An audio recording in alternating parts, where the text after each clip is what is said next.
자, 여러분 안녕하십니까? 자, 여러분 이번 시간에는요 챕터 14장 경제성장에 대해서 같이 공부해 보도록 하겠습니다.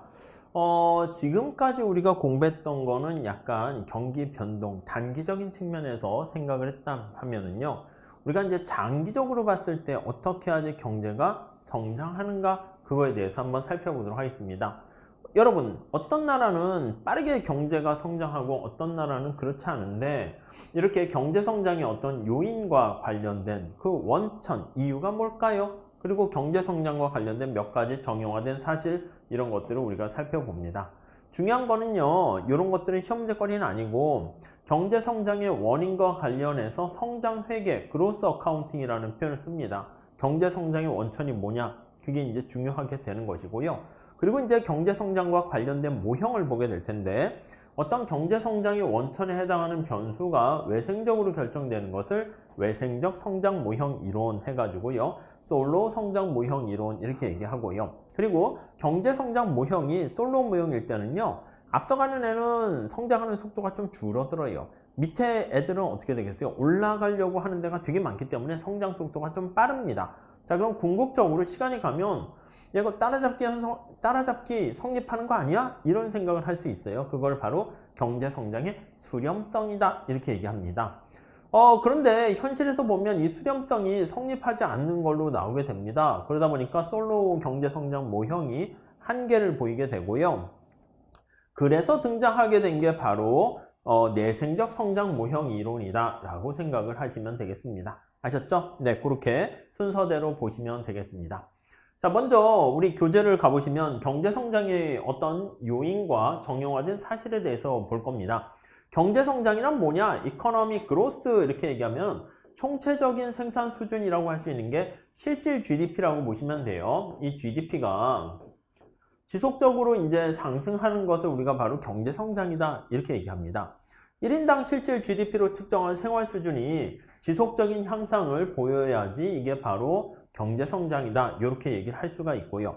그 원천이 뭐냐라고 하면은요, 인구 증가를 통한 노동력의 증가뿐만 아니라 투자에 의한 물적 자본의 축적, 또 더 나아가서 교육에 의한 인적 자본의 축적, 이런 것들이 있을 수 있습니다. 또 기술 진보, 이렇게 볼 수가 있어요.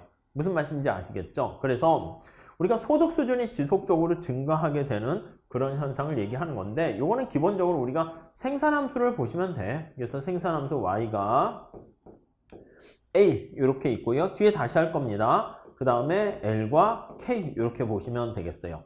그래서 이제 노동력이 증가하는 거는 l이 증가하는 거라고 생각하시면 되겠고요. 자본의 투입물이 증가하게 되는, 물적 자본이 증가하는 거 k가 증가하는 거고요. 또 교육에 의한 인적 자본 축적, 이것도 이제 어떻게 보면 L인데 생산성을 향상시키는 거죠. 인적 자본, 휴먼 캐피털이요. 그래서 이것도 어떻게 보면 자본으로 분류하기도 하고요. 야, 이거 생산성 올라가니까 이거 아니냐? 그렇게 볼 수도 있습니다. 그리고 이제 기술 진보 A가 증가하는 겁니다. 자, 우리 교재를 보시면요, 493페이지 소득 수준이 지속적인 증가와 관련해서 산업혁명 이전과 이후가 있습니다. 여러분, 우리가 이렇게 경제가 성장되고 문명을 이루게 돼서 발전하게 된 게 산업혁명 이후에 크게 변화했습니다. 그 이전까지는 농업을 중심으로 해가지고요, 뭔가 생산성이라든가 뭐 어제가 오늘이고 약간 그런 상황이었어요. 그래서 거기 보시면 1번에 보시면 산업혁명이 일어나기 전에는 이게 GDP 상황을 이제 보잖아요. 이게 시간이잖아요. 왕과 귀족들을 빼놓고는요, 우리가 GDP라고 할까, 생활 수준이라고 할까요? 이게 다 같이 거지 생활을 하고 있었어요. 이렇게. 그러니까 왕과 이런 사람만 잘 살고 그냥 보통 일반 사람들은 다 이제 쉽지 않은 삶이야. 거기다가 산업혁명이 일어나게 되면서 이렇게 빠르게 이렇게 성장하게 되었다, 이렇게 생각을 하시면 되겠습니다. 자, 그래서 거기 보시면 3번에 이때는 산업혁명 이전에는 인구가 많이 얼마나 증가하는가가 사실 경제성장의 원천이었다, 이렇게 얘기하거든요. 그래서 3번에도 보면 당진 농경사회에서는요, 근데 토지의 크기나 생산성이 제한되어 있기 때문에 인구가 증가했을 때요, 경작 가능한 토지가 한정되어 있어가지고 성과가 제한적으로 그게 크게 증가하지 못하는 것을 알 수 있습니다. 자, 근데 산업혁명 이후에는요, 거기 있는 것처럼 인구가 폭발적으로 증가했는데요, 오히려 생활 수준이 더 올라가게 된 거. 원래 인구가 너무 많아지면 경작할 수 있는 토지가 줄어들어서 한계 생산이 줄어들어야 되는 거 알 수 있잖아요. 근데 산업혁명 이후에는요, 맞아요. 생산성의 향상으로 인해 가지고 그거를 확 극복하게 되었다라는 것을 알 수가 있게 됩니다. 자, 그렇게 돼 있고요. 국가 간의 소득 수준의 차이 이렇게 보시면 여러분, 우리나라는 진짜 경제가 엄청나게 빠르게 성장한 걸 알 수 있어요. 그래서 이렇게 시간이 감에 따라서 국가 간의 1인당 뭐 실질 GDP를 측정해 보면은요, 다른 많은 나라들은요, 성장의 속도가 이렇게 있다가 내려앉기도 하고 이렇게 되는 나라들도 있고요. 그리고 일부 우리나라 같은 나라들은 이렇게 빠르게 쫙 성장하는 나라가 있어요. 그래서 이런 나라들, 성장의 원천, 비교, 이런 나라들이 그렇게 많지는 않아. 그렇기 때문에 우리가 한강의 기적 이런 말 하는데 맞습니다. 사실 라인강의 기적처럼 그렇게 성장률이 엄청난 나라는 사실 세계사적으로 유례가 그렇게 많은 건 아닙니다. 그래서 국가 간의 수준의 차이가 1번 발생한다 이렇게 나와 있는데 왜 그렇게 됐니? 라고 한번 보시면 거기 보세요. 부유한 국가와 가난한 나라의 이 성장이요. 어느 정도 보면 이게 갭이 좁혀질 것 같이 보이는데 좁혀지지 않고요. 격차가 이렇게 계속 크게 된다라는 것을 이렇게 알 수가 있게 됩니다. 자, 그래서 거기 2번에도 나와 있는 것처럼 부유한 나라의 국가들의 국민소득 수준이 가난한 나라보다 한 30배 정도 높다고 하고요. 이게 점차 좁혀지는 게 아니라 오히려 격차가 크게 발산하게 되는 그런 결과를 초래하게 된다라고 보시면 될 것 같습니다. 자, 이런 것들은 그냥 상식으로 봐주시고 우리가 시험 문제 물어보기엔 그렇죠. 자, 칼도라는 학자가 경제성장과 관련된 정형화된 사실이라는 그런 얘기를 몇 가지 지적했는데요. 거기 넣어놓긴 했는데 사실 참고로만 봐주세요. 그래서 1번에 보시면 1인당 소득과 자본 생산량이 지속적으로 증가하더라. 전체적으로 그런 모습을 보였다는 거예요. 지나간 어떤 데이터를 보고 살펴봤더니 그런 특성을 보였다라고 생각하시면 되겠고요. 다음 2번 보시면 1인당 소득과 투자율 간에는 플러스 상관관계가 있다. 양의 상관관계가 있다. 그렇게 얘기를 했다는 것입니다. 다음 3번 보시면 1인당 소득과 인구 증가율, 성장률 간에는 음의 상관관계가 있다.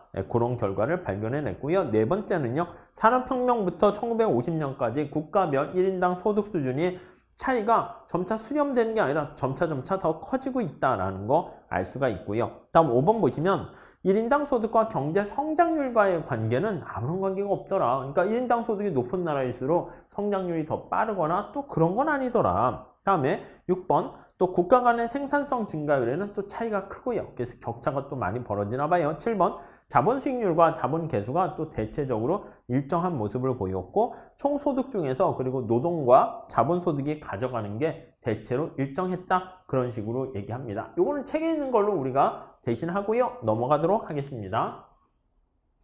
자, 그 다음에 우리가 눈여겨보셔야 될 게 어떤 게 있습니까? 라고 하면 경제성장의 요인, 원천에 그거를 좀 살펴보려고 합니다. 자, 우선 경제성장의 원천은요. 거기 1번에 보시면 생산요소 투입량 이렇게 나와 있어요. 자, 이게 노동과 자본의 투입과 관련된 것으로 생각하시면 되겠습니다. 자, 우리 이렇게 한번 볼게요. 성장의 원천을 살펴볼 건데요. Y가 F라고 쓸까요? 노동과 자본 이렇게 먼저 생각할 수가 있습니다. 자, 뭔가 기술 진보를 나타내기 위해서 이 앞에다가는요, 우리가 A를 이렇게 집어넣기도 해요. 이렇게. 자, 근데 그 전 단계로 한번 보도록 할게요. 자, 노동과 자본을 많이 투입하게 되면 아웃풋이 많이 늘어나지 않겠습니까? 한계 생산이 0보다 크다는 전제하에서는요, 노동과 자본의 투입을 증가하면 당연하죠. 여러분.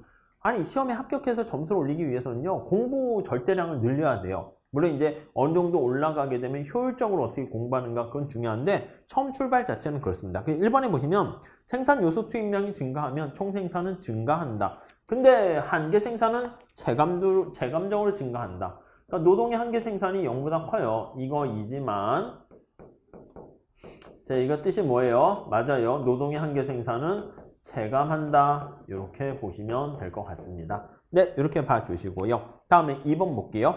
요소 부존도와 경제성장. 자본에 비해서 노동이 상대적으로 풍부한 나라는요, 자본 한 단위에 대해서 적어도 한 단위 이상의 노동이 결합되는 거예요. 자, 거기 보시면 노동이 풍부한 나라, 이거 나중에 국제무역에서 할 거예요. 자, 노동이 풍부하니까 이렇게 한번 해볼까요? 노동자가 10명이 있어요. 그리고 자본이 만약에 2개가 있어요. 그러면 자본과 같은 이 자본은 이제 어떤 설비 투자라든가 노트북이라고 생각하세요. 자, 우리 자본 설비인 노트북 같은 거 보시면 노트북 한 대당 5명이 이렇게 매칭이 될 수가 있는 거예요. 그런 얘기죠. 그렇기 때문에 자본의 한계 생산이 노동의 한계 생산보다 이 경우에는 좀 커요. 그렇죠? 당연히 이 경우에 보면 노동이 풍부하고 자본이 희소합니다. 희소해요. 희소한 상태예요. 자, 이런 상황에서 살펴봤을 때 물론 상대적인 거예요. 노동의 한계 생산은 당연히 좀 작고 노동이 많은 거니까 자본에 대한 한계 생산은 커 이렇게 되는 것을 알 수가 있겠습니다. 자, 그렇게 봐주시면 되겠고요. 그래서 자본도 마찬가지입니다. 노동과 자본의 생산 요소를 투입하는 걸 알 수가 있고요. 다음에 기술 진보 한번 볼게요. 기술 진보. 자, 우선 1번 보세요. 광의 기술 개념이 있으면 기술은 생산 기술뿐만 아니라 판매, 소비, 사회 조직, 우리가 옛날에 이노베이션, 창조적 파괴, 슈페터 기억나십니까? 그런 것들도 전부 다 우리가 기술 진보다 라고 생각을 할 수가 있습니다. 거기 더 나가서 기술과 지식 이런 것들도 다 포함이 되는 거예요. 자, 특히 2번 보시면 기술 진보는요, 새로운 자본 설비에 체화돼요. 자, 그래서 새로운 자본 설비에 체화됩니다. 무슨 말씀인지 이해 가세요? 아니, 여러분 생각해 보세요. 의사 선생님이 새로운 기술 진보를 통해 가지고 신기술을 받아들인다라고 하면 거기서 느끼는 기술 진보는 우리가 몸소 체험하는 건 뭐가 있을까요? 맞아요. 의료기기가 더 발전하게 되는 걸 알 수 있습니다. 그래서 풍부한 자본 같은 것은 빠른 기술 진보의 어떤 밑거름이 된다라는 걸 알 수가 있습니다. 무슨 말씀인지 아시겠죠?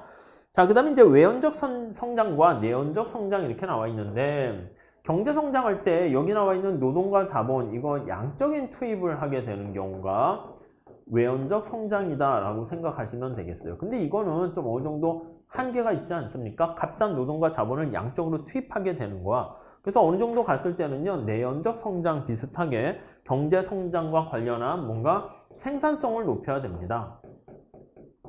이거는 생산성 측면에서 약간 질적인 측면이죠. 질적인 측면에서 성장을 나타내는 것이고, 여기 외연적 성장이다 하면 노동과 자본의 양적인 측면에서 투입을 증가시키는 것이다. 이렇게 보시면 될 것 같습니다. 아셨죠? 네, 그렇게 정리하시면 되겠고요. 자, 우리가 이 성장회계 방정식이라고 얘기합니다. 자, 별거 아니고요. 경제 성장의 원천이 뭐니? 그거를 파악하는 겁니다. 여러분, 우리가 생각할 때 코카콜라 같은 거, 콜라 같은 거 할 때 여러 가지 요소들로 구성되어 있을 거 아닙니까? 그래서 그걸요, 원심 분리기에 돌려가지고 휙 돌리는 거야. 돌리게 되면 설탕, 이렇게 분해가 돼서 나오는 것을 알 수 있을 거예요. 그거를 얘기하려고 하는 거예요. 마찬가지입니다.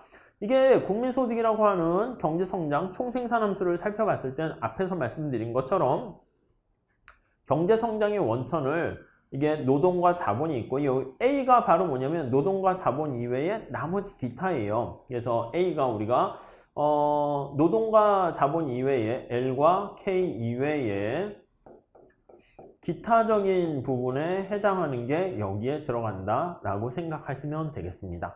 그래서 이거를요, 이제 솔로우라는 학자는 뭐라고 했냐면 솔로우 잔차다, 레지듀얼이다 이렇게 얘기합니다. 그래서 이게 잔차라는 말을 써요. 그러니까 노동과 자본 이외에 나머지 기타 잔챙이 요인이다 생각하시면 되겠습니다. 자, 그럼 솔로 잔차 이렇게 얘기했는데, 자, 이게 노동과 자본 이외에 나머지 기타이기 때문에 사실 기술적인 요인이 여기 들어가 있어요. 테크니컬, 테크놀로지가 여기 들어갑니다. 물론 기술적인 요인 말고 제도라든가 문화라든가 이런 것들도 여기 들어갈 수 있겠지만은 우리는 그냥 기술에만 초점 맞춰서 얘기를 할 거예요. 자, 그래서 여기 나와 있는 것처럼 노동과 자본에 대한 요인을 집어넣고요. A 이렇게 집어넣는 거 알 수 있어요.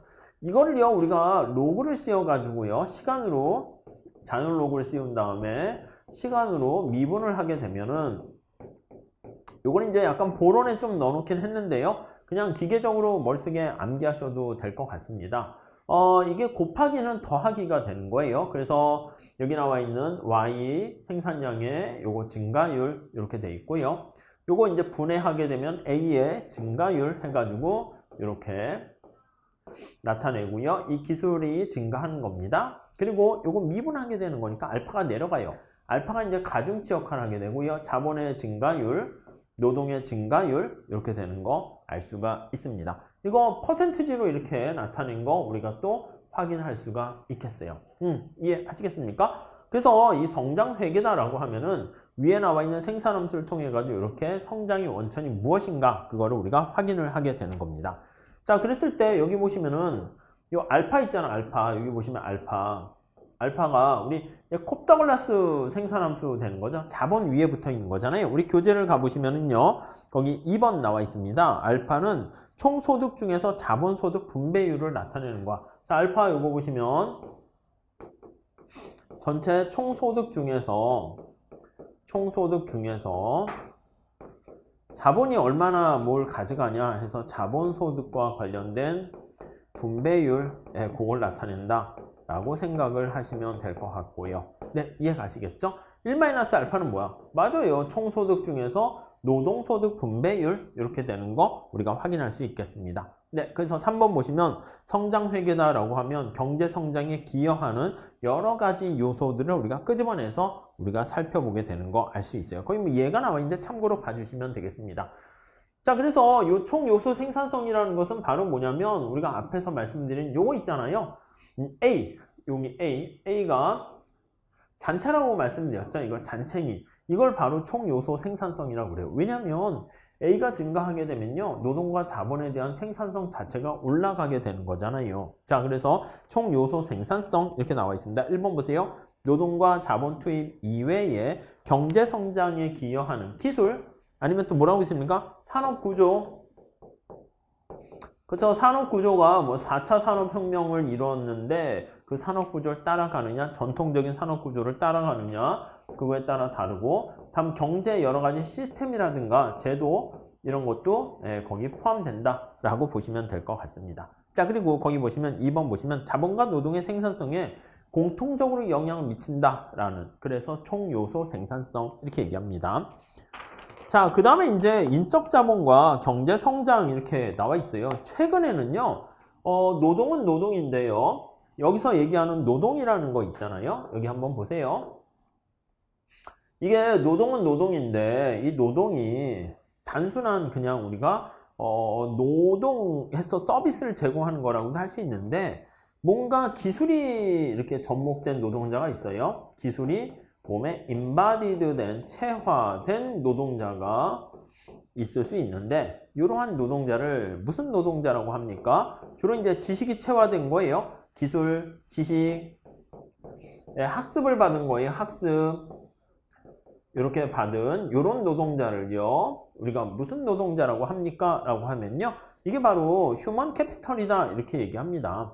휴먼 캐피털.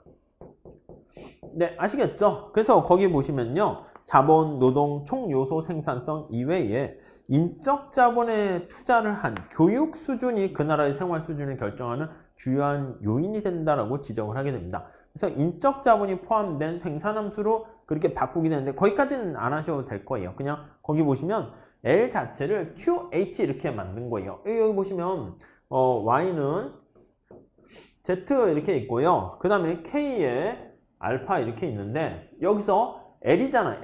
L을 뭐라고 했냐면 L을 거기 보시면 Q가 이제 뭔가 인적 자본 그걸 집어넣고 휴먼 캐피털 이렇게 해서 1-알파 이렇게 얘기한 거예요. 단순한 노동을 증가하는 게 아니라 QH로 해가지고 뭔가 노동의 투입량에다가 뭔가 생산성을 올리는 다른 걸 거기 집어넣었어요. 인적 자본을 Q라고 표현했고요. 그냥 양적인 노동 투입을 H라고 그냥 했습니다. 뭐 그거는 뭐 붙이기 알파벳에 따라서 A, B 해도 상관없고요. A는 안 되겠네. A는 여기 있으니까 그렇게 정리하시면 될 것 같습니다. 자, 이 정도만 정리하시면 될 것 같아요. 자, 다시 정리할게요. 우리는 요걸 보셔야 돼. 성장 회계 방정식 요거에 대해서 좀 보셔야 되겠습니다. 그래서 여기 나와 있는 것처럼 경제 성장의 원천이 뭐냐라고 했을 때 여기 나와 있는 것처럼 노동, 자본 이런 것들을 다 고려한다라고 보시면 될 것 같습니다. 오케이, 이렇게 봐주시고요. 자, 근데 우리가 이제 경제성장 이론 모형을 좀 보셔야 됩니다. 그래서 외생적 성장 이론에 대해서 한번 살펴보도록 할게요. 우리가 이걸 솔로 모형이다 이렇게 얘기를 하게 되는데요. 솔로몬 모형은요, 우선 첫 번째, 외생적 성장 모형 이론이다. 이렇게 얘기를 합니다. 외생적이라는 표현을 사용하게 됩니다. 자, 그래서 우리가 거기 보시면 501페이지에 제일 위에 당구장 표시 있죠. 솔로 성장 모형 이전에 없었으니까, 아이, 무수히 많았지. 여러 가지 경제 성장의 원천에 대해서 뭐 막 있었어요. 특히 또, 헤로트 도마, 라떼 마리아 했을 땐 이런 모형들도 배웠어요. 근데 요즘은 잘 안 합니다. 그래서 헤로트 도마 모형은요, 솔로 모형 이전에 케인즈 성장 이론을 좀 이렇게 동태화시켜서 설명한 거예요. 그래서 케인즈의 어떤 성장 모형이라고 생각하시면 돼요. 그래서 케인즈니까 약간 균형이라기보다는 불균형 이런 걸 강조하고요. 그래서 불균형을 얘기하려면 우리가 노동과 자본이 대체가 불가능한 레온티에프 생산함수를 사용하게 됩니다. 그래서 2번 가정에 L과 K가 대체가 불가능한 요 생산함수를 가지고 얘기를 하고요. 불가능한 생산함수를 사용합니다. 그래서 레온티에프 생산함수를 얘기해요. 그래서 균형으로 달성될 수 있겠지만 일반적으로는 잘 달성이 되진 않습니다. 네, 그렇게 표현을 했어요. 근데 또 이제 당연히 수요가 좀 더 중요하겠죠. 느낌 자체는 이렇게 보시면 되겠습니다. 이게 이제 헤르트 도마 모형인데 좀 더 약간 팬시한 모델이 등장했습니다. 솔로 모형이 되는데 이건 약간 신고전파 성장 모형 이렇게 얘기합니다. 그러니까 첫 번째는 이제 두 개와의 차이점 뭐가 됩니까? 라고 하면 솔로 모형에서는요 약간 고전학파 느낌이니까 균형을 강조해요. 자, 균형으로 수렴되는 것을 살펴보게 되고 얘는 이제 불균형이 될 가능성이 많은데요. 이렇게 균형이 되는 이유는 바로 뭐야? 이렇게 얘기하면요. L과 K가 대체가 가능해서 그래요. L과 K가 대체가 가능해서 그렇다라고 보시면 돼요. 오케이, 이해가 되시죠?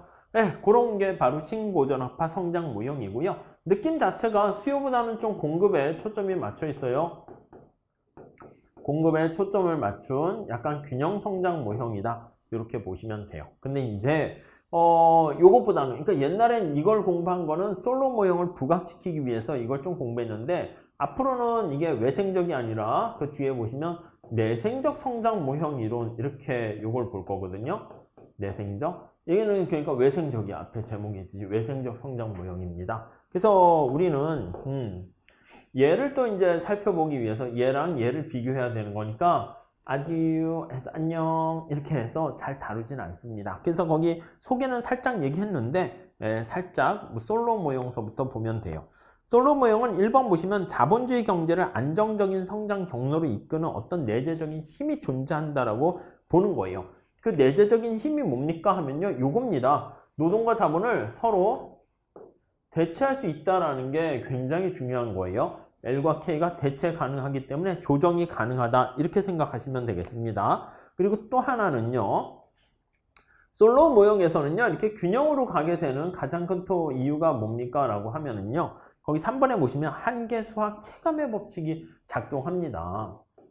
그래서 한계수학이 노동과 관련된 한계생산이 체감한다라는 이런 게 깔려 있어요. 그래서 우리 여기 보시면 한계생산이 이렇게 체감적으로 증가한다라는 게 전제로 깔려 있어요. 만약에 이게 체증적으로 증가하게 되면 오히려 수렴하는 게 아니라 균형으로 가게 되는 게 아니라 발산하게 될 가능성이 생기게 돼요. 그 정도 체크하시고요. 자, 그 다음에 4번 보시면 신고전학파의 어떤 전제를 수용해서 경제 성장을 생산 요소 가격의 신축적 조정에 따른 완전 고용 균형 성장의 결과로 인식을 하게 됩니다. 아셨죠? 자, 그 정도 봐주시면 되겠는데요.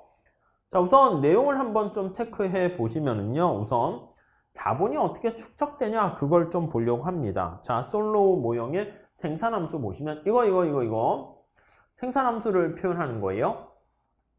가장 많이 쓰이는 생산함수는요. 요거 루트 LK 이렇게 많이 사용됩니다. 근데 우리가 얘기할 때는요. 이건 전체적인 총 그 얘기잖아요. 총 생산, 노동의 총 공급량, 총 자본량 이렇게 되는데 우리가 좀 더 뭔가 의미를 보려면 칠판에 그림을 그리려면 이게 3차원으로 하면 이제 등량 곡선까지는 되는데 이게 노동과 자본을 같이 변화시키는 걸 표현하려면 야 이거 1인당으로 바꾸면 어떨까? 이렇게 해요. 1인당으로 바꿔버리면 1인당으로 바꿔요. 바꾸면 말이 이제 좀 더 의미가 있지. 1인당 소득 더 의미가 있고요. 이게 변화하게 되면 어떻게 돼? L과 K와 Y가 동시에 변화하게 되는 것을 알 수가 있어요. 그래서 이걸 동시에 변하도록 하기 위해서 이렇게 하는 겁니다. 자, 여기다가 1인당으로 바꿔버리면 이게 L로 다 나눠요. L로 다 나누게 됩니다. 이렇게요. 자, 그러면 이거를요, 우리가 이제 소문자로 이제 쓰게 되는 거예요. 자, 그래서 여기 보시면 얘를요, 1인당이니까 이게 소문자 Y로 써요. 소문자. F도 이렇게 해서 씁니다. 그래서 소문자 K. 이런 의미가 없으니까 없애버릴게요. L분의 L은 1 해서 없으면 되겠고, L분의 K를요, 이것도 소문자 K로 써요. 소문자 K 해가지고, 루트 이렇게 보시면 되겠습니다. 그래서 1인당 자본에 대한 1인당 소득 이렇게 체크해 보시면 되겠습니다. 아시겠죠? 자, 그래서 거기 맨 마지막 제줄에 1인당을 소문자로 써가지고 나타내게 되는 것이고요. 맨 마지막 제줄도 그 소문자로 써야 되는데 좀 죄송합니다. 요거 스몰자로 봐주시죠. 1인당 생산 함수 거기 나와 있죠. 그거의 기울기는 자본의 한계 생산을 나타냅니다. 이게 바로 자본의 한계 생산을 뜻한다. 이렇게 정리를 하시면 되겠습니다. 자, 이렇게 돼 있는 상태에서 우리가 1인당 생산된 거 있잖아요. 요거 1인당 생산. 요게 Y인 거 이해되시죠? Y. 자, 우리가 1인당 소득을 벌어들인 다음에 그걸요, 우리 뭐라고 그랬습니까? 거시경제 처음 시작할 때 어떻게 했어요? 1인당 소득 번 거를 가지고 일부는 소비를 해. 그렇죠? 일부는 어떻게 돼요? 저축을 한단 말입니다. 근데 우리가 이게 신고전파 모형 아니겠습니까? 그러면 이 저축한 거는 어떻게 돼요? 아니, 투자로 연결이 되지. 고전학파는 이게 저축이 투자로 연결이 된다고요. 연결 이렇게 된다고요. 무슨 말씀인지 아시겠죠? 케인작파는 뭐야? 저축의 역설 이런 것처럼 저축했다 해서 그게 투자로 연결이 안 될 수도 있다. 이렇게 얘기를 한다고요. 이해 가시겠죠? 자, 그러면 이제 생산함수를 한번 봤을 때 y가 이런 식으로 루트 k로 돼 있어요. 여기 높이가 바로 뭡니까 하면은 여기 높이가 색깔을 이걸로 할까요? 이 높이가 y예요. y 1인당 소득입니다. 자, 그 중에서 여기 나와 있는 것처럼 얘가 바로 뭡니까 하면 얘 높이가 맞아, 투자야, 투자. 그래서 이게 바로 1인당 국민소득의 S만큼 저축률만큼 투자를 하게 되는 겁니다. 그게 1인당 저축이 되는 거죠. 그래서 이 높이가 바로 일정 부분만큼을 내가 저축을 하게 되는 거예요. 그럼 나머지는 어떻게 됩니까? 나머지를 우리가 소비를 하게 되는 거예요. 이해 가시죠? 그래서 위에 나와 있는 이 소비의 크기에다가 이게 저축인데 저축이 투자로 연결되니까 이미 I라고 썼습니다. 이해 가시죠? 그래서 우리가 이 저축에 대한 이거랑 이제 투자와 같이 연결되는 거 생각하시면 될 것 같고요.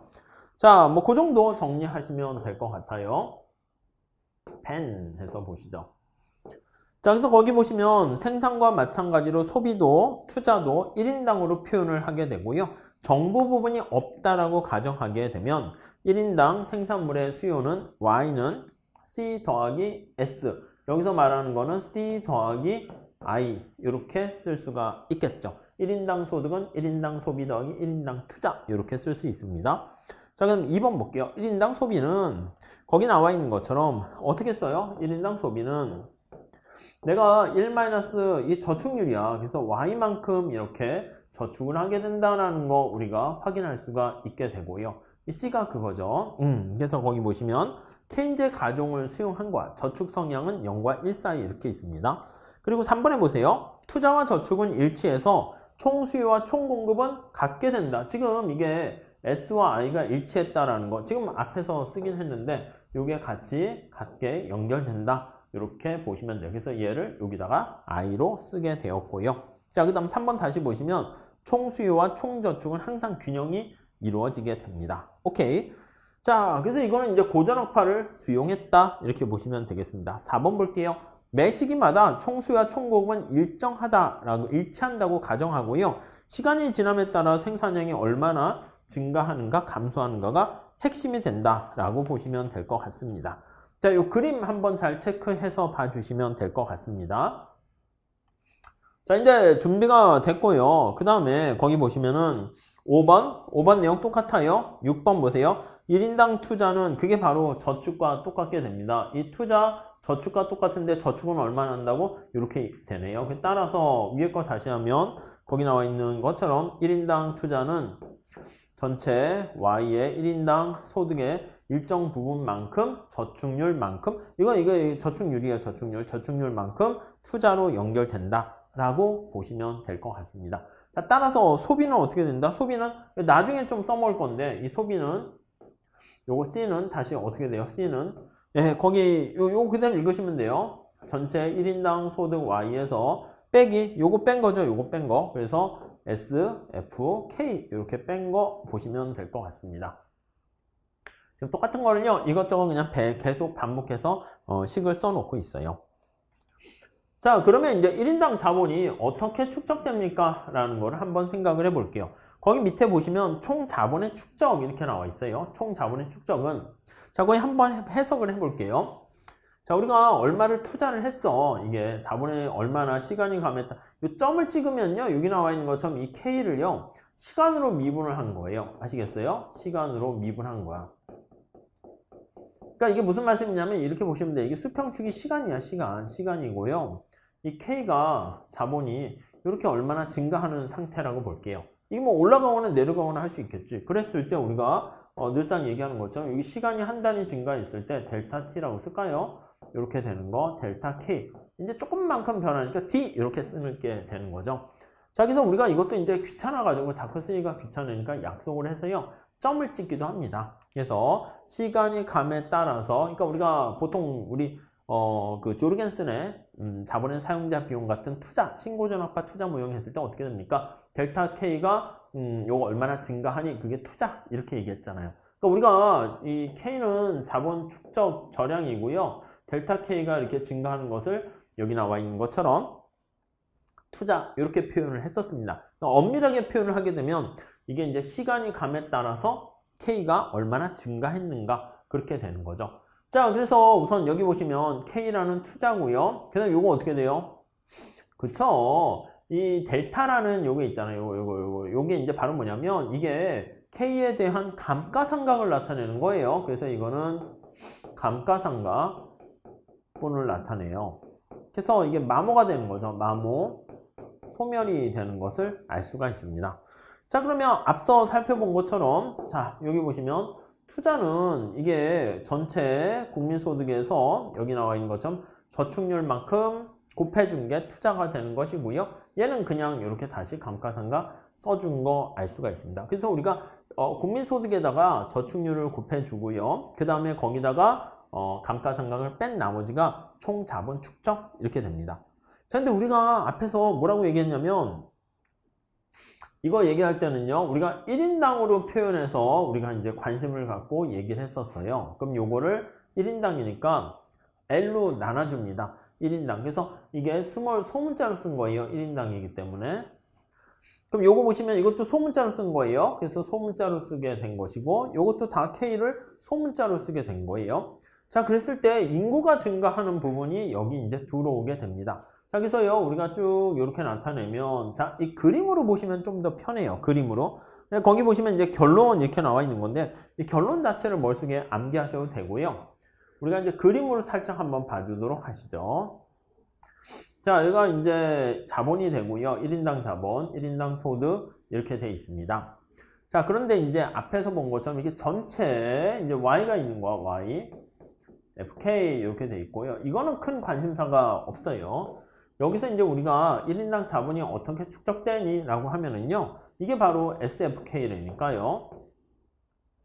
1인당 소득에다가 1인당 저축률을 곱하게 된 것이고요. 자, 그 다음에 이제 여기 보시면 요거 이제 이게 M 플러스 델타 감가상각률에다가 1인당 자본을 곱해준 겁니다. 자, 이것만 해석 그냥 바로 하세요. 이 식으로 가는 것보다는 우리가 어떻게 하냐면 그래프를 그려서 머릿속에 넣어주세요. 자, 그럼 첫 번째는요. 여기 N이 있어요. N이 뭐냐면 인구 증가예요. 인구 증가. 여러분 생각해봐. 인구가 증가율 이렇게 돼 있는 거예요.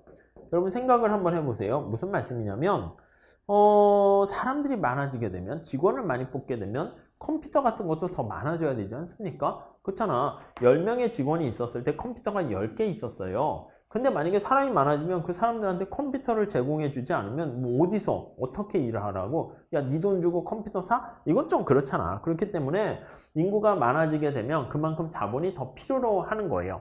자, 여기 나와 있는 이게 바로 뭐냐면 M 플러스 K가 약간 느낌이 수요 느낌이라고 보시면 돼요. 자본이 그만큼 필요로 한다, 니즈다 이렇게 생각하시면 되겠고요.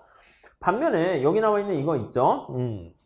이게 1인당 소득에서 저축률에 해당하는 거니까 이게 자본이 공급되는 느낌으로 가져가시면 되겠어요. 그러니까 얘는 자본이 이만큼 필요로 하는 거죠. 그래서 자본이 필요로 한다라고 생각을 하시면 될 것 같습니다. 네, 이해 가세요? 자, 그러니까 이게 신고전파 모형이기 때문에 균형은요, 여기가 K0라고 한번 해봅시다. 그러면 자본이 이만큼 필요로 하는데 이만큼 더 많이 공급됐어. 그러면 어떻게 돼요? 맞아요. 자본이 공급이 더 많아지면 경제 성장이 훨씬 더 좋아지게 되는 겁니다. 자, 그래서 1인당 자본이 더 많아지게 돼요. 이 델타 K가 0보다 크게 되면 공급이 더 많은 거라니까. 자, 이게 수요랑 닭이 먼저냐 달걀이 먼저냐 해서 공급이 더 중요해. 공급이 이렇게 축적되면 1인당 자본 자체가 증가하는 거야. 반면에 이렇게 돼 있습니다. 이렇게 돼 있으면 1인당 자본에 대한 공급 자체가 이게 더 부족한 거야, 수요보다. 그러면 1인당 자본은 줄어들게 되는 거예요. 그래서 어디에서 균형이 됩니까? 라고 하면 여기 나와 있는 것처럼 요거 두 개가 딱 일치하는, 이게 자본에 대한 공급이고요. 이게 자본에 대한 수요라고 생각하시면 돼. 그러니까 느낌이 뭐냐면 수요 공급을 우리가 얘기하는 거라고 생각하시면 되겠습니다. 그러니까 수요 공급이 크로스된 상황에서 균제, 균형 상태, 균제 상태라는 표현을 쓰게 돼요. 자, 그래가지고요, 우리가 어떻게 균제 상태로 가게 됩니까? 라고 하면 요거 그냥 살짝 헷갈리시면 델타 K로 보세요. 델타 K 소문자 1인당 자본량의 증가분이 제로가 될 때가 균제 상태라고 보시면 돼요. 자, 이게 경제 성장이잖아요. 좀 이게 어려워요. 그래서 우리가 언제가 당신의 몸이 정상, 균형, 밸런스를 유지합니까? 라고 하면 제 몸이 뚱뚱해지지도 않고요. 빼빼해지지도 않는 그런 상태가 균제 상태다. 이렇게 생각하시면 되겠습니다. 이해되시겠죠? 네, 그렇게 봐주시면 되겠어요. 자, 그래서 이제 균제 상태로 조정되는 과정을 살펴보고 있는데 이렇게 돼 있는 거예요. 이렇게. 이게 1인당 저축이라니까요. 저축이 많아지면 투자는 따라온다라고 보시면 돼요. 1인당 저축이 1인당 자본의 자연적인 감소분과 필요분 그렇게 보시면 돼요. 이거를 더 초과하게 되면요. 요거 델타 K로 하세요. 헷갈리시면. 그래서 1인당 자본량의 증가분이 플러스가 되고요. 그러다 보면 1인당 자본은 점차 순증가를 보이게 된다라고 보시면 되겠습니다. 자, 그래서요, 축적된 자본은 이게 어떻게 됩니까? 하면 생산에 다시 투입이 되는 거야.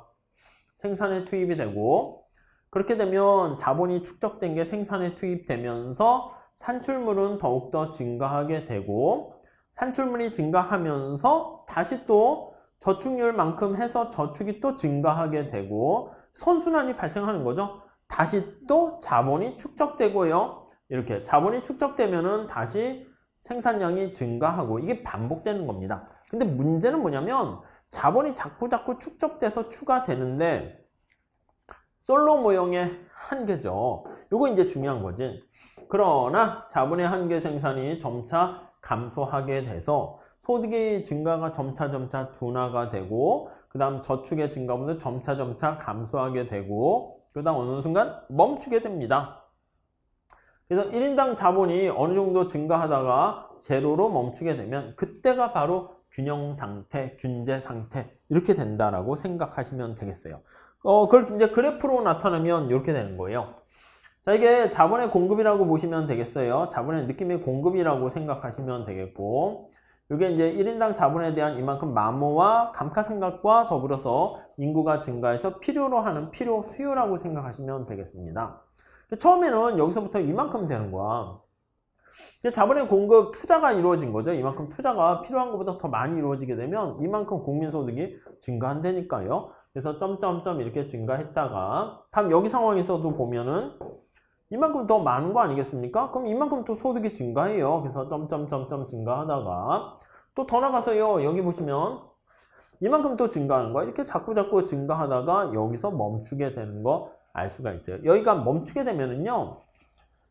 이게 1인당 자본량과 1인당 소득이 추가적으로 증가하지 않는다는 거지. 그러니까 이게 내 몸이 그냥 항상성을 유지한다고 해서 내가 그냥 가만히 아무것도 먹지도 않고 이러고 있는 게 아니라 유기체이기 때문에 내 몸속 안에 이게 피가 돌아가면서 영양분이 돌아간다니까요. 돌아가는 양이 더 많아지거나 줄어들지 않고 일정하게 되는 게 바로 균제 상태, 스테디 스테이트라는 말을 쓰게 됩니다.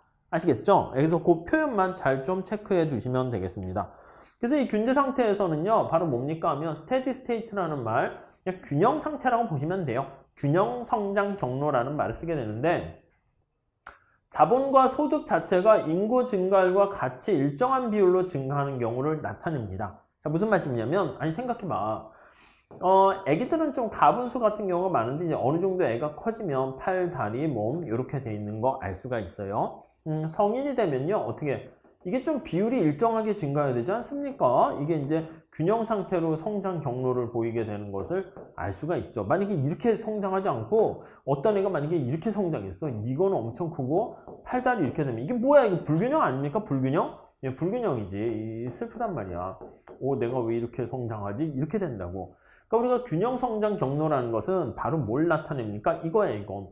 자본이 증가하는 게 노동이 증가하는 거랑 인구가 증가하는 거랑 속도가 똑같다는 얘기입니다. 그래서 노동이 증가하는 이 델타 L이라고 할게요. 얘랑 자본이 증가하는 거랑 그리고 이거만큼 소득이 증가하는 경우랑 같은 비율로 증가한다라고 생각하시면 돼요. 자, 그러니까 우리가 이제 이렇게 보시면 이제 이게 이제 총체적인 측면에서 죄송합니다. 총체적인 측면에서 얘가 Y가 증가하는 총소득의 증가율은요, 인구 증가율하고 같아요. 그래서 자본과 소득이 증가하는 것은 인구 증가율이 이거예요. 인구 증가율과 같아요. 인구 증가율을 보통 우리가 요거를 N 이렇게 표현합니다. 이해하시겠습니까? 같은 비율로 증가하게 되는 경우를 나타내요. 자, 그러면 얘는 어떻게 됩니까? 하면 1인당 자본이라고 했잖아요. 1인당 자본. 1인당 자본은요, 쉽게 얘기하면은 L분의 K를 얘기하는 거예요. 자, 좀 어려우니까 살짝 보세요. 자, 1인당 자본은 여기 있는 것처럼 L분의 K인데 이거 변화율로 나타내 봅시다. 변화율로. 자, 우리 변화율로 나타낼 때는 어떻게 얘기를 했습니까? 라고 하면은요, 1인당 자본의 증가율은요, 요거는 어떻게 가져가시면 되냐면, 이게 곱하기면 더하기고요, 나누기면 빼기라고 생각을 하세요. 자본의 증가율에다가 빼기 노동의 증가율을 이렇게 생각할 수가 있게 됩니다. 자, 그런데 우리가 앞에서 뭐라 그랬습니까? 앞에서 뭐라 그랬냐면, 여기 보시면 노동의 증가율하고요, 자본의 증가율이요, 같아요. 같다는 건 어떻게 돼? 얘네 둘이 똑같다는 거잖아. 그러니까 1인당 자본의 증가율은 빵 이렇게 되는 거야. 그러니까 1인당 자본 증가율이 빵이라고 해서 경제가 성장하지 않는 게 아니라 얼마나 성장합니까? 라고 하면요. 이게 델타 요거 K가 1인당 자본량이 더 이상 증가하지 않고 이렇게 멈추는, 자, 요 전 단계 그림을 살짝 볼게요.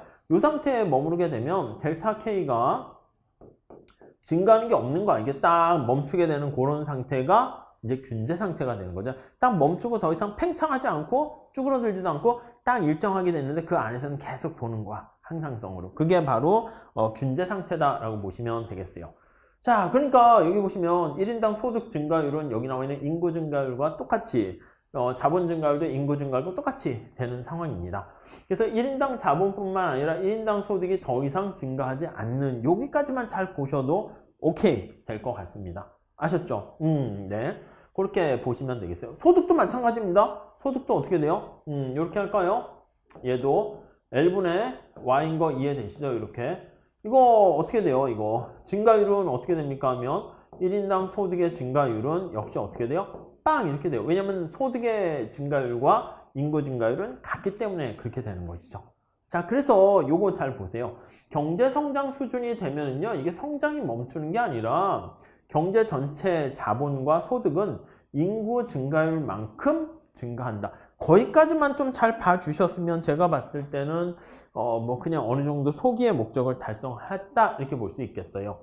그래서 여기 나와 있는 것처럼 1인당 자본량이 얼마나 증가합니까? 하면 이 1인당 자본량이 1인당 자본과 1인당 소득이 전부 다 이렇게 증가율이 빵 이렇게 되는 상태, 그게 바로 균제 상태다 라고 생각을 하시면 되겠어요. 아셨죠?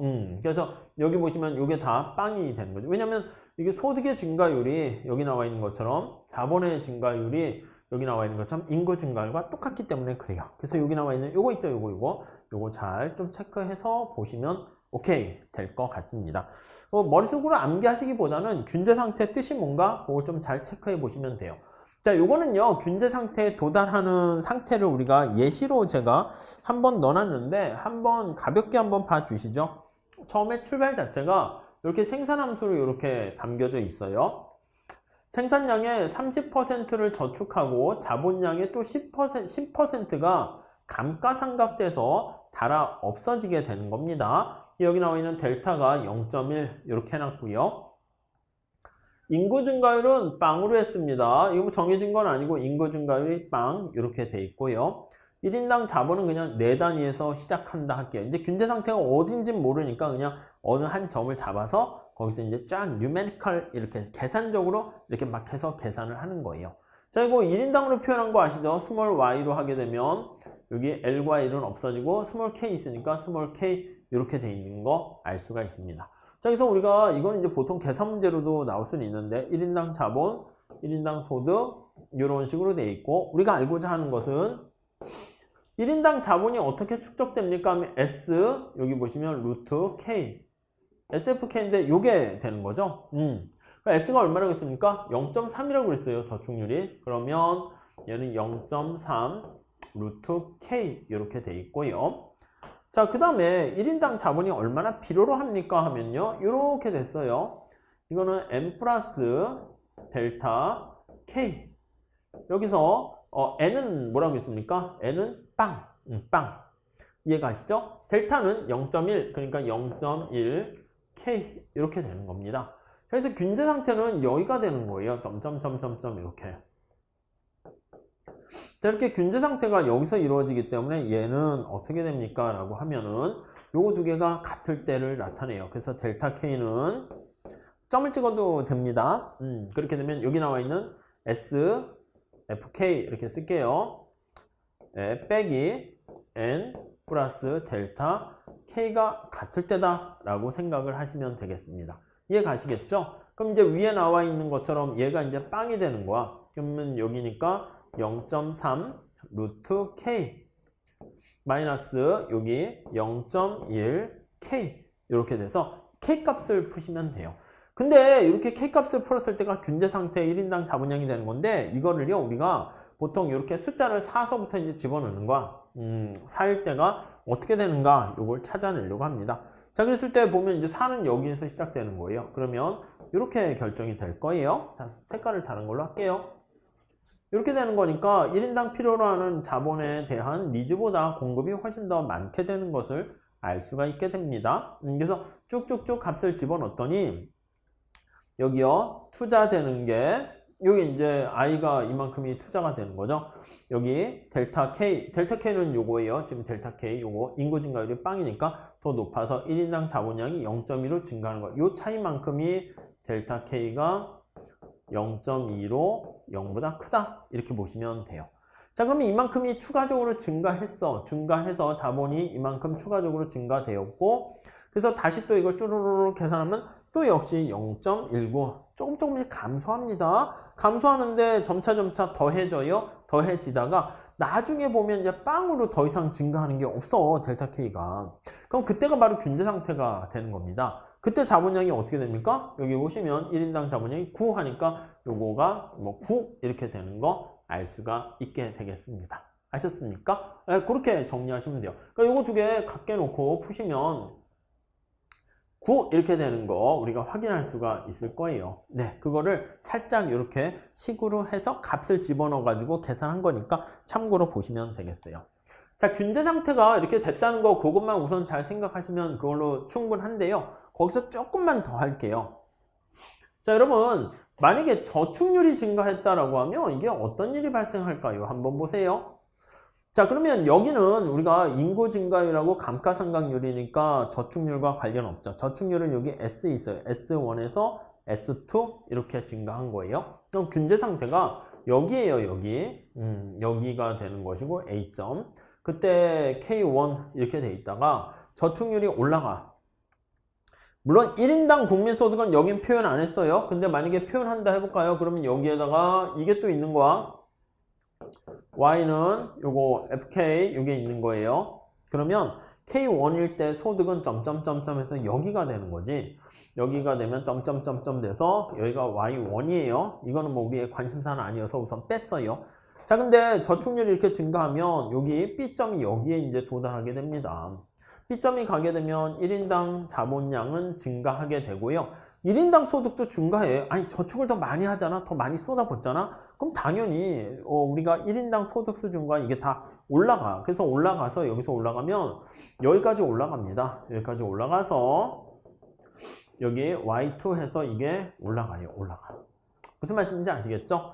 자, 그래서 저축률이 증가하게 되면요. 우선 저축률이 증가하게 되면 우리 균제 상태에서 얘기하는 거예요. 균형 상태에서 얘기하는 거예요. 스테디 스테이트에서 얘기하는 거예요. 자, 균제 상태에서는 1인당 소득이, 1인당 자본이 증가하고요. 1인당 소득이 증가하고요. 이렇게 이루어지는 거 확인할 수 있어요. 근데 물론 이 상태에선 1인당 자본과 1인당 소득 수준은 증가하는데 물론 이거는 멈춰요. 델타 요거는 더 이상 증가는 안 합니다. 이해하시죠? 그거는 똑같은 거야. 균제 상태에 도달하게 되면 밸런스가 그대로 유지되니까 내 몸집이 커진 상태에서 계속 또 유지되고 있는 그런 걸 생각하시면 되겠어요. 자, 우리 교재도 보면 이제 그거 설명에 대한 얘기가 나와 있고요. 507페이지가 보시면요. 오른쪽에는 그 새로운 그 균제 상태, 균형 상태로 균형 상태, 균제 상태 같이 쓰세요. 그게 갈 때는 잠깐 성장률은 올라가지만 거기 보시면 맨 마지막에 6번 한번 보세요. 아니면 5번 보세요. 새로운 균제 상태에 도달하게 되면 저축률이 올라갔다 해서요. 소득 수준 자체는 높아집니다. 근데 1인당 소득으로 측정한 소득 성장률 그거는 다시 멈추게 된다라는 거 알 수가 있습니다. 그래서 여기 보시면 얘가 이렇게 다시 멈추게 되기 때문에 1인당 여기 나와 있는 균제 상태 얘는 당연히 빵이 되는 것이고요. 마찬가지로 1인당 소득의 증가율도 당연히 빵 이렇게 되는 거 알 수가 있게 됩니다. 그래서 이제 그거는 이제 증가율 자체는 올라가지 않는 거야. 그러니까 약간 느낌이 뭐냐면 자동차 운전할 때 내가 70km로 달려. 이렇게 70km로 몽 달려요. 아니 멈춘 건 아니지. 증가 속도가 일정한 거잖아. 그러다 엑셀을 세게 팍 밟는 거야. 그럼 속도가 붕 하고 올라가잖아. 100km로 달립니다. 근데 100km를 계속 유지해. 그럼 여기서 이렇게 70에서 100km 갈 때는 어떻게 됩니까? 성장률은 증가하게 되는 거잖아. 근데 이제 다시 안정적인 균제 상태에 도달해서 100km로 쭉 가게 되면은 요거는 증가하는 속도는 어떻게 돼? 증가는 그냥 일정하게 유지가 되는 거지. 약간 그런 느낌으로 가져가시면 될 것 같습니다. 그래서 그렇게 정리를 하시면 될 것 같고요. 자, 그 다음에 인구 증가율을 한번 보도록 하겠습니다. 인구 증가율 한번 보시죠. 자, 우리 교재 508페이지 보시면 돼 있는데요. 자, 인구가 증가하면요. 인구가 이렇게 증가하는 것을 알 수 있어요. 자, 그러면요. 우선 첫 번째 1번 해볼까요? 인구가 증가하게 되면 균제 상태에서 1인당 자본량은 감소해요. 왜냐면 이게 기울기가 올라가는 거지. 이게 인구 증가율과 관련된 기울기인데 화살표 이렇게 있죠. 그러면 이렇게 하니까 균제 상태가 여기 A에서 여기 B점으로 이렇게 가게 되는 걸 알 수 있습니다. 자, 됐죠? 그래서 인구 증가율이 증가하게 되면 이 곡선이 상방으로 이동하게 되고요. 균제 상태에서 1인당 자본량은 이렇게 감소하게 된다는 거 확인할 수가 있게 됩니다. 자, 그러면 3번 보시면 새로운 장기 균형에 이르는 과정에서는요. 음의 성장을 보이게 되고요. 그 다음 4번 균제 상태에 이르면 경제 성장률은 다시 0으로 다시 회귀한다라는 거 알 수가 있게 됩니다. 여기서는 다시 어떻게 돼요? 델타 K가 우리가 앞에서 본 것처럼 0이니까 균제 상태에서는 이렇게 멈추게 되는 거 우리가 확인할 수가 있습니다. 이것도 역시 요거는 뺐어요. Y 요거는 뺐어요. 그래서 1인당 소득 수준 자체도 떨어져요. 이렇게. 왜요? 왜냐면 우리가 1인당 소득 수준 자체가 인구가 증가하게 되면 우리가 어떻게 돼? L분의 K 아니야? 이거 1인당 소득은 L분의 K 우리가 바꿨을 때 L분의 Y 인구가 증가하니까 이거 전체 값은 이렇게 당연히 떨어지게 되는 거 알 수가 있어요. 1인당 소득, 1인당 자본, 이게 당연히 줄어들어. 얘는 뭐예요? 1인당 자본이니까 스몰 k는 L분의 k라니까. 근데 인구가 증가하게 되면 이거 전체는 하락하게 되는 거 알 수 있죠. 소득 수준과 1인당 자본과 1인당 소득 수준은 감소합니다. 근데 균제 상태 가면 이제 그 변화하는, 감소를 했지만 그 상태에서 변화율은 일정하다. 똑같이 보시면 되겠습니다. 자, 우리 책에 거기 보시면 인구 증가율의 긍정적인 효과랑 또 부정적인 효과가 나와 있는데 그건 우선 넘어가시고요. 그림만 이렇게 보시면 될 것 같습니다. 그리고 이제 오른쪽에 509페이지에 가보시면 솔로 모형과 관련된 소득 격차 설명을 하면서요. 거기 박스로 해가지고 그 균제 상태로 이렇게 식을 푸는 걸 넣어놨습니다. 근데 그거는 한번 따라가 보셔도 되는데 처음 하실 땐 좀 어렵거든요. 그러니까 그거까지는 그냥 안 하셔도 되고요. 그냥 균제 상태로 도달했을 때 거기 보시면 과정의 비교를 한번 볼게요. 자, 균제 상태에 도달한 국가 간의 비교도 의미가 있지만 그 이전에 출발한 상태가 균제 상태로 가는 과정, 그것도 의미가 있습니다. 자, 그래서 거기 보시면 소득 수준은 같지만 저축률이 다른 경우 이렇게 있고, 아니면 저축률은 동일하지만 소득 수준이 서로 다른 경우 이렇게 있을 수 있어요. 자, 그래서 저축률은 동일하지만 소득 수준이 다르다라고 하면은요. 자, 우리가 이렇게 보시면 돼. 이게 저축률이 지금 똑같아요. S, F, K 이렇게 있는 상태고요. 그 다음에 이렇게 N 플러스 델타 K 이렇게 보시면 돼요. 여기가 이제 앞으로 가야 될 균형 상태가 되는 건데요. 자, 요거 그냥 아이디어만 살짝 보세요. 지금 어떤 나라가 여기 KA에 위치한 나라가 있고요. KB에 위치한 나라가 있어요. 이 두 나라가 전부 다 균제 상태로 갈 때는 어느 상태로 갑니까? 여기로 가게 되는 거 이해할 수 있을 겁니다. 자, 근데 얘는 자본 축적 속도가 이 키가 크니까 빨리빨리 증가하고 얘는 작게 증가해요. 그러니까 이제 따라잡기 현상이 발생하는 거야. 그래서 소득 수준이 얘는 낮은 나라 아니겠습니까? 지금 소득 수준이 작은 국가는 속도가 빨리빨리 증가하게 돼요. 그래서 한계 생산이 더 높다라는 거 알 수가 있어요. 성장의 속도가 빠르기 때문에 캐치업이 가능하게 될 수 있다라는 거 알 수가 있겠고요.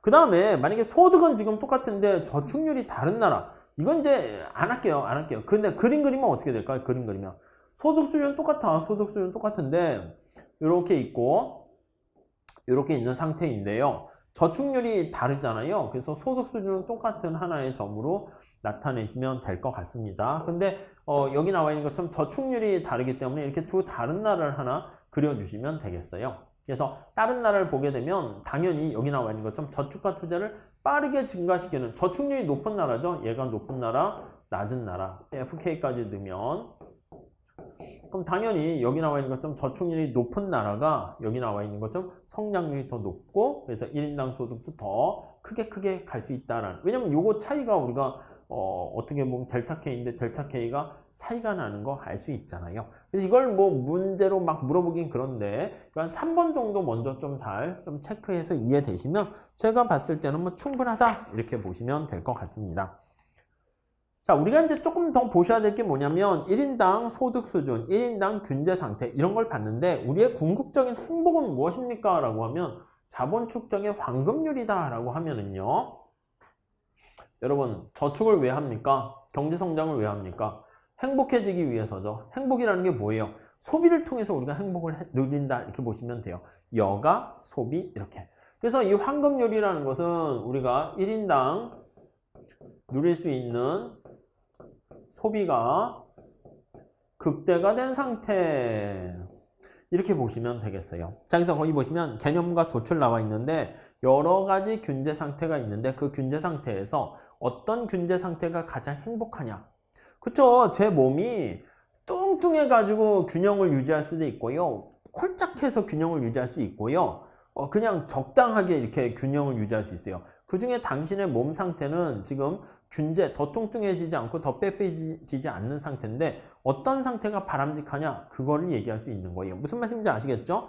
균제 상태는 뭐야? 더 뚱뚱해지지 않고 더 빼빼지지 않는 상태인데 얘는 빼빼한 몸으로 균제 상태고요. 얘는 뚱뚱한 몸으로 지금 균제 상태예요. 근데 이거보다는 좀 어느 정도 이렇게 된 상태가 균제 상태가 더 바람직하다는 거죠. 그래서 지금 얘기하고자 하는 것은 뭐냐면 이것보다는 요게 좀 더 바람직한 몸 체형 상태가 아니냐 그런 얘기를 생각하시면 되겠습니다. 자본 축적의 황금률이랑 그래서 거기 뭔가 소비가 극대되는 거야. 1인당 소비가 극대되는 겁니다. 그래서 1인당 소비는 어떻게 됩니까 하면 이거 Y예요. Y.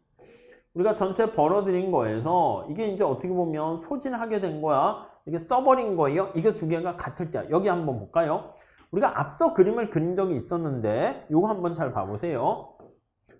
이게 전체 Y가 되고요. 그래서 요게 이제 저축이란 말이야. 그럼 이게 전체가 Y 중에서 요게 만약에 저축이 되면 이게 저축하고 이 저축은 투자랑 같아져요. 이게 바로 소비가 된다는 거 아실 거예요. 무슨 말씀인지 아시겠죠?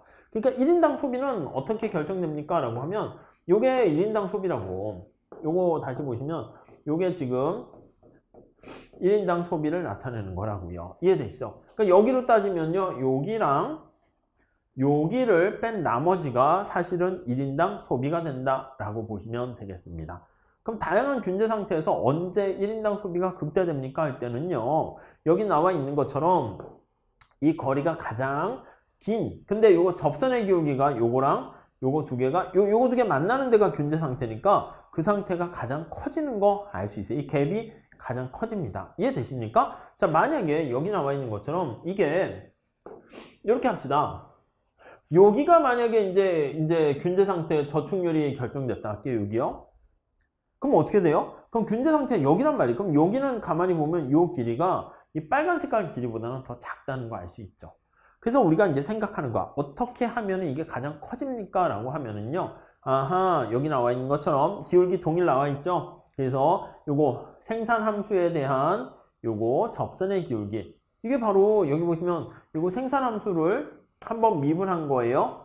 이게 바로 MPK야, MPK. 그거랑 여기 보시면 요거요. M 플러스 델타라고 하는 감가상각. 요거 기울기 있잖아요. 요거 기울기. 그거랑 똑같을 때야. 그래서 요거 두 개 똑같을 때다라는 거 알 수 있어요. 자, 다시요. 1인당 소비를요. 이렇게 미분해가지고 제로로 놓게 되는 겁니다. 요걸 해석하면 요거는 MPK. 요거는 M 플러스 델타 해가지고 같을 때가 바로 1인당 소비가 극대화된다. 예, 그렇게 정리를 해주시면 되겠습니다.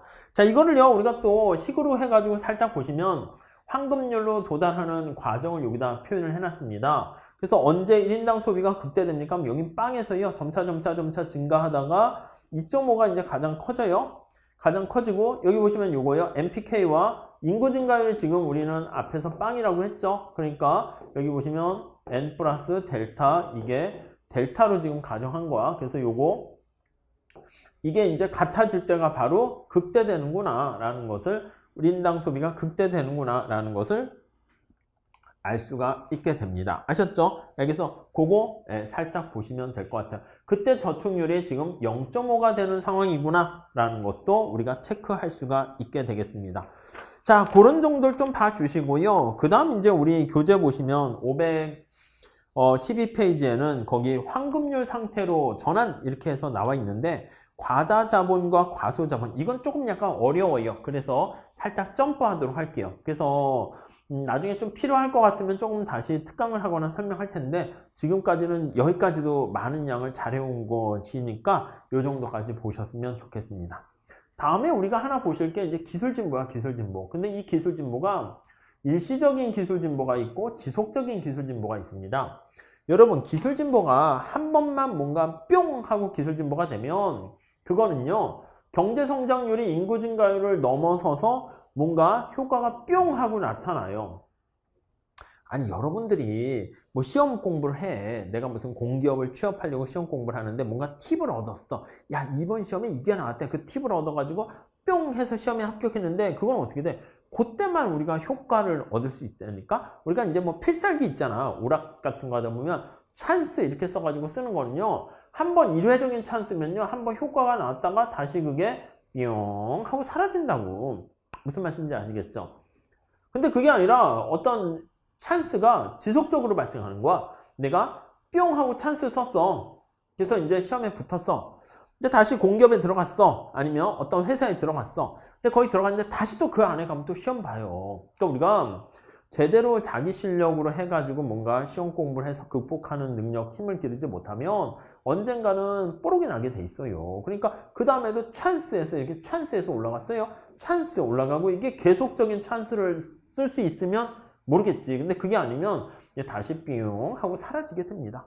결국 여기서 말씀드리고자 하는 건 뭐냐면 기술 진보가 항상 소득가설하고 비슷하죠. 그래서 일시적으로만 기술 진보가 일어나면 처음에 성장률이 뿅 됐다가 그 성장률이 점차 감소하게 되면서 다시 새로운 균제 상태로 도달하면서 원래 인구 증가율로 다시 되돌아갑니다. 근데 그게 아니라 지속적인 기술 진보를 하게 되면은 우리 책에 넣어놨는데요. 지속적인 성장을 하게 되면은 그때는 어떻게 된다? 맞아요. 지속적인 성장이 가능하다. 이렇게 보시면 될 것 같습니다. 자, 그 정도 봐주시고요. 그래서 기술 진보를 고려할 때 솔로 모형 나와 있는데 우리가 기술 진보 관련해 가지고 노동자들이 여기 나와 있는 것처럼 효율적인 노동자 이걸 표현을 써요. 그냥 단순한 노동자가 아니라 효율적인 노동자 1인당 자본. 그러니까 만약에 효율성이 아예 없어 A가 1이면 그냥 L분의 K 하면 되는데 우리가 모형을요. 노동자가 새로운 기술 지식이 체화된 그런 노동자로 표현하려면 요거를요. A가 이제 기술과 관련된 거야. 그래서 효율적인 이런 표현을 씁니다. 그래서 그게 되면 요거를 K라고 한 거예요. 요거를 K. 기호. 무슨 말씀인지 아시겠죠? 그래서 약간 우리가 생각하는 게 그냥 단순한 L분의 K 말고 기술 진보를 고려한 모형으로 하려면 노동자에게 뭔가 기술이 체화된, 지식이 습득된 그런 노동자를 얘기해야 되기 때문에 A가 달라붙은 노동자를 생각할 수 있어요. 자, 그럼 균제 상태에서 성장률은 제로다라는 거 우리가 앞에서 계속 봤었고요. 그러니까 이건 뭐냐면 이제 K분의 델타 K 이게 이제 제로가 되는 상태에서는요. 마찬가지입니다. 그래서 Y분의 델타 K 이게 다 이제 빵빵빵 아이고 델타 Y 빵빵빵 이렇게 되는 것을 알 수가 있어요. 이렇게요. 이게 다 변화가 이제 없게 되는 것이죠. 자, 그런데 효율적인 노동자 1인당 생산량도요. 이게 그래서 여기 나와 있는 것은 효율적인 요 Y를 요걸로 한 거예요. 이걸로 표현하면 이제 이것도 빵 이렇게 되는 거예요. 근데 그게 아니라 그냥 여기 효율적인 노동자가 아니라 그냥 노동자야. 앞에 효율적인이 빠졌어요. 그냥 노동자 1인당 산출량이다 라고 하면은요. 여기 보시면 여기서 L과 K를 이쪽으로 이렇게 요걸로 그냥 L과 K 요거를 그냥 1인당 노동자로 한 거예요. 우리가 원래 오리지널 얘기할 때는 기술 진보를 고려하지 않을 때는 그냥 A에다 2를 집어넣으면 사실 위에 거 밑에 거 다 똑같게 되거든요. 근데 여기서는 효율성을 고려한 노동자라고 얘기를 하려고 하는 겁니다. 그래서 이게 이제 바로 이렇게 되는 상황이니까 A가 이쪽으로 넘어가요. 그럼 A 넘어갔어요. Y 이렇게 된 겁니다. 그럼 얘는 어떻게 됩니까? 하면 이걸로 나타낸 1인당 여기 보시면 변화율 이거 증가율 이거 나타내는 건 어떻게 됩니까? 이게 이제 소문자 그거예요. 그래서 이게 이제 앞에 거랑 좀 다른 Y가 되는 거죠. 그렇게 되면은 여기 보시면 Y가 증가율은 빵 이렇게 되는데 A의 증가율이 또 생겨요. 그래서 이렇게 쓸까요? 좀 아이고 이렇게 씁시다. 자, 이렇게 씁시다. L분의 Y 분의 이렇게 씁시다. 이렇게 쓰면 우리가 그게 바로 Y 곱하기 A라고 돼 있잖아. 그러면 1인당 소득의 증가율에다가 더하기 A가 요만큼 이렇게 증가하는 거 생각하시면 돼요. 근데 우리가 앞에서 얘는 바로 뭐라 그랬습니까? 라고 하면 1인당 소득은 빵이라고 했습니다. 빵빵빵. 그렇기 때문에 얘는 빵이 되는 거고요.